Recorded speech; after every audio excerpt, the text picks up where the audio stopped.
জয় শ্রী রাধে। এখন শ্রীমদ্ ভাগবতের দশম স্কন্ধে নবম অধ্যায় থেকে পাঠ করছি। মা যশোদার রজ্জুর দ্বারা কৃষ্ণকে বন্দন। শ্রীল শুকদেব গোস্বামী বললেন, একদিন গৃহের সমস্ত পরিচারিকারা যখন অন্যান্য কাজে ব্যস্ত ছিল, তখন মা যশোদা স্বয়ং দধিমন্থন করতে শুরু করেছিলেন। দধিমন্থন করার সময় তিনি শ্রীকৃষ্ণের বাল্যলীলা স্মরণপূর্বক তার সেই সমস্ত কার্যকলাপ বর্ণনা করে গান করছিলেন। যশোদা দেবী কেশর পীত বর্ণের শাড়ি পরিধান করে তার বিশাল নিতম্ব দেশে কোমর বন্ধ বেঁধে দধিমন্থন দণ্ডের রজ্জু আকর্ষণ করছিলেন। তখন তার হাতের কঙ্কন ও কানের কুণ্ডল দুলদুল্যমান ও শব্দায়মান হয়েছিল এবং তার সর্বাঙ্গ কম্পিত হচ্ছিল। পুত্র স্নেহে তার স্তনযুগল দুধের দ্বারা সিক্ত হয়েছিল। তার সুন্দর ভ্রুযুগল সমন্বিত মুখমণ্ডল গর্মাক্ত হয়েছিল এবং তার কবরী থেকে মালতী ফুল ঝরে পড়ছিল। মা যশোদা যখন দধিমন্থন করছিলেন, তখন শ্রীকৃষ্ণ তার স্তন দুগ্ধ পান করার অভিলাষী হয়ে তার কাছে এসেছিলেন এবং তার আনন্দ উৎপাদন করার জন্য মন্থন দণ্ড ধারণ করে তার দধিমন্থন কার্যে বাধা দিচ্ছিলেন। মা যশোদা তখন কৃষ্ণকে কুলে তুলে নিয়ে তার স্তন দুগ্ধ পান করতে দিয়ে স্মিত হেসে তার মুখমণ্ডল দর্শন করেছিলেন। গভীর স্নেহে আপনা থেকে তার স্তন থেকে দুধ খরিত হচ্ছিল। কিন্তু তিনি যখন দেখেছিলেন যে চুলার উপরে রাখা দুধের পাত্র থেকে দুধ উতলে পড়ে যাচ্ছিল, তখন তিনি দুগ্ধ পানে অতৃপ্ত তার পুত্রকে পরিত্যাগ করে দ্রুতবেগে প্রস্থান করেছিলেন। কৃষ্ণ তখন অত্যন্ত ক্রুদ্ধ হয়ে তার অরুণ বর্ণ ওষ্ঠদেশে দাঁত দিয়ে দংশনপূর্বক কপট অশ্রুপাত করে একটি পাথরের টুকরো দিয়ে দধিমন্থনের পাত্র ভেঙেছিলেন। তারপর তিনি গড়ের ভিতরে গিয়ে নির্জনে সদ্য মথিত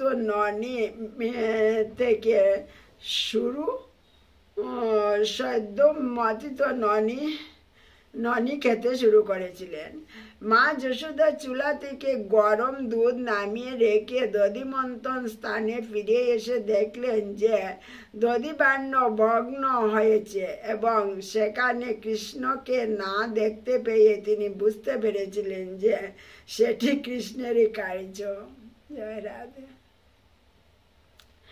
কৃষ্ণ তখন উল্টাভাবে রাখা একটি উদুকলের উপর বসে তার ইচ্ছা মতো দই, ননি আদি দুগ্ধজাত দ্রব্য বানরদের বিতরণ করছিলেন। চুরি করার ফলে তার মা তাকে তিরস্কার করতে পারেন বলে মনে করে শঙ্কিতভাবে ইতস্তত দৃষ্টিপাত করেছিলেন। মা যশোদা তখন তাকে এই অবস্থায় দেখে ধীরে ধীরে তার পিছনে এসে উপস্থিত হয়েছিলেন।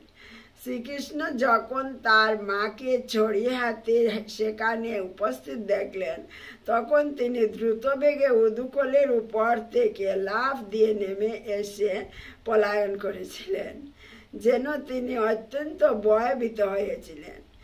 যাকে যোগীরাও কঠোর তপস্যার বলে পরমাত্মা রূপে তার ধ্যান করার দ্বারা ব্রহ্মে লীন হওয়ার চেষ্টা করেও তাকে প্রাপ্ত হয় না, মা যশোদা সেই ভগবান শ্রীকৃষ্ণকে তার পুত্র বলে মনে করে তাকে ধরার জন্য তার পিছনে ধাবিত হয়েছিলেন।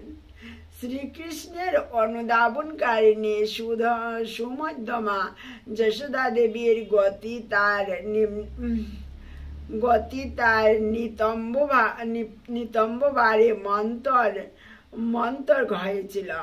দ্রুতবেগে শ্রীকৃষ্ণের পিছনে ধাবিত হওয়ার ফলে তার কবর শিথিল হওয়ায় তা থেকে ফুলগুলি স্খলিত হয়ে তার অনুগমন করছিল।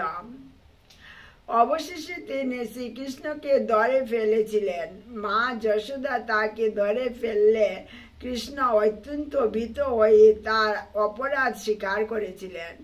মা যশোদা তখন দেখলেন যে কৃষ্ণ ক্রন্দন করতে করতে তার হাত দিয়ে নয়ন যুগল ঘর্ষণ করার ফলে তার সারা মুখে কাজল লেগে গেছে।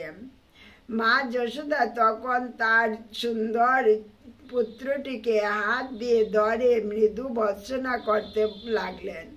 মা যশোদা সর্বদাই কৃষ্ণের প্রতি গভীর স্নেহে বিহ্বল থাকতেন এবং তাই তিনি জানতেন না শ্রীকৃষ্ণ কে এবং তার প্রভাব কি রকম। কৃষ্ণের প্রতি মাতৃস্নেহ বশত তিনি কখনো জানার চেষ্টাও করেননি যে তিনি কে ছিলেন। তাই তিনি যখন দেখলেন যে তার পুত্রটি অত্যন্ত ভীত হয়েছেন, তখন তিনি তার হাতের ছড়িটি ফেলে দিয়ে তাকে বেঁধে রাখতে চেয়েছিলেন, যাতে তিনি আর কোনো দুষ্টুমি না করতে পারেন। জয় রাধে। ভগবানের আদি অন্ত নেই, বাহ্য অন্তর নেই, পূর্ব পশ্চাৎ নেই, অর্থাৎ তিনি সর্বব্যাপ্ত। যেহেতু তিনি কালের নিয়ন্ত্রণাধীন নন, তাই তার কাছে অতীত, বর্তমান এবং ভবিষ্যতের কোনো পার্থক্য নেই। তিনি তার চিন্ময় স্বরূপে নিত্য বর্তমান। দ্বৈত ভাবের অতীত পরম তত্ত্ব হওয়ার ফলে যদিও তিনি সব কিছুরই কার্য এবং কারণ, তবুও তিনি কার্য এবং কারণের দ্বৈত ভাব থেকে মুক্ত। সেই অব্যক্ত পুরুষ যিনি সমস্ত ইন্দ্রিয় অনুভূতির অতীত, তিনি এখন একটি নরশিশু রূপে আবির্ভূত হয়েছেন এবং মা যশোদা তাকে তার পুত্র বলে মনে করে দড়ি দিয়ে একটি উদুকলে বেঁধে রেখেছেন। মা যশোদা যখন অপরাধী বালকটিকে বাঁধার চেষ্টা করেছিলেন, তখন তিনি দেখলেন যে বন্ধন রজ্জুটি 2 আঙ্গুল পরিমাণ ছোট। তাই তিনি তখন সেই রজ্জুটির সঙ্গে আর একটি রজ্জু যুক্ত করেছিলেন। সেই নূতন রজ্জুটিও 2 আঙ্গুল ছোট হয়েছিল। তখন তার সঙ্গে আর একটি রজ্জু যোগ করা হয়েছিল, কিন্তু তা সত্ত্বেও তা 2 আঙ্গুল ছোট হয়েছিল। এইভাবে মা যশোদা যত রজ্জু জুড়েছিল সেই সবই 2 আঙ্গুল ছোট হতে লাগলো। এইভাবে মা যশোদা তার গৃহের সমস্ত রজ্জু একের পর এক যুক্ত করেছিলেন, কিন্তু তা সত্ত্বেও তিনি কৃষ্ণকে বাঁধতে পারলেন না। মা যশোদার সখী প্রতিবেশী নিয়ে গোপীরা সেই মজার ব্যাপারটি দর্শন করে হাসছিলেন। মা যশোদা পরিশ্রান্ত হওয়া সত্ত্বেও হাসছিলেন। এইভাবে তারা সকলে বিস্মিত হয়েছিলেন। মা যশোদা পরিশ্রান্ত হয়ে গর্মাক্ত কলেবর হয়েছিলেন এবং তার কবরে স্থিত মালা স্খলিত হয়েছিল। বালকৃষ্ণ তার মাকে এইভাবে পরিশ্রান্ত দেখে তার প্রতি কৃপাপরায়ণ হয়ে বন্ধনগ্রস্ত হয়েছিলেন। জয় রাধে। হে মহারাজ পরীক্ষিত, শিব, ব্রহ্মা, ইন্দ্রিয় প্রভৃতি মহান দেবতাগণ সহ এই নিখিল বিশ্ব যার বশীভূত, সেই স্বতন্ত্র ভগবান শ্রীকৃষ্ণ এইভাবে তার ভক্তের বৈশ্যতা প্রদর্শন করেছেন। মা যশোদা জগতের মুক্তিদাতা শ্রীকৃষ্ণের কাছ থেকে যে অনুগ্রহ লাভ করেছিলেন, সেই প্রকার অনুগ্রহ ব্রহ্মা, মহেশ্বর, এমনকি ভগবানের অর্ধাঙ্গ বিলাসিনী লক্ষ্মী দেবীও প্রাপ্ত হননি। যশোদানন্দন ভগবান শ্রীকৃষ্ণ স্বতঃস্ফূর্ত প্রেমময়ী সেবায় যুক্ত ভক্তদের পক্ষে যেরকম সুলভ মনোধর্মী জ্ঞানী আত্ম উপলব্ধির প্রয়াসী তাপস অথবা দেহাত্ম বুদ্ধিপরায়ণ ব্যক্তিদের পক্ষে তেমন সুলভ নন। মা যশোদা যখন গৃহকার্যে ব্যস্ত ছিলেন তখন ভগবান শ্রীকৃষ্ণ যমলার্জুন বৃক্ষ দুটি দর্শন করেছিলেন, যারা পূর্বকল্পে দেবতাদের কোষাধ্যক্ষ কুবেরের পুত্র ছিলেন।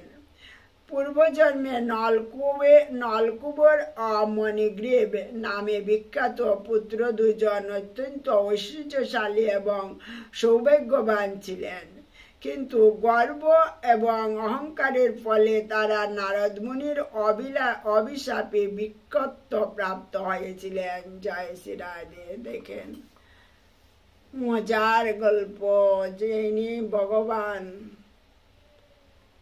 উনিও প্রেমের রজ্জুতে বন্ধন হয়েছেন মা যশোদার কাছে। প্রেম কত বড়, প্রেমের কাছে ভগবান ধরা পড়ে যান।